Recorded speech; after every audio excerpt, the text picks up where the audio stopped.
அண்ணனுக்கு முன்னாடியே வந்து தம்பி வந்துட்டாரு சார், சீக்கிரமா ரிலீஸ் வந்துட்டாரு. அண்ணன் வந்து இன்னும் ரிலீஸ் ஆகல, பட் தம்பி படம் வந்து அப்படி போக விட்டுருக்காரு, வந்துருவாரு சீக்கிரமா. வேற ஒண்ணு இந்த விவாதத்தை சென்சார் எனக்கு ஒண்ணே ஒண்ணுதாங்க, எல்லா படங்களும் நல்லா வரணும்ன்றதுதான். எல்லா படமும் கண்டிப்பா நல்லா வரும். எல்லா படத்துலயும் உழைப்பு பயங்கரமா இருக்கு, எல்லாருடைய உழைப்பும். அண்ட் ஒவ்வொரு டீம் தான் மாறுது, ஒவ்வொரு படத்துக்கும் அந்த உழைப்பு அப்படியே தான் இருக்குது. ஸோ எல்லா படமும் நல்லா ஓடணும்னு தான் நான் என்னைக்குமே பிரார்த்தனை பண்ணிக்கிறேன். ஹிந்தி போராட்டம் எந்த அளவுக்கு இந்த தலைமுறைக்கு வந்து இந்த படத்து மூலமா வந்து அது இனிமேல் தான் தெரியும். எந்த அளவுக்கு ரெஸ்பான்ஸ் இருந்தது? ரெஸ்பான்ஸ் எக்ஸ்ட்ராடனரியா இருக்குது.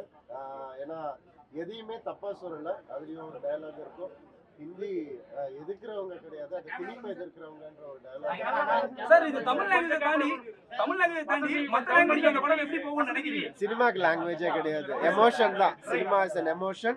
அந்த எமோஷன் ரொம்ப அழகா ஒர்க் அவுட் ஆயிருக்குன்னு நம்புறோம் நாங்க எல்லாருமே.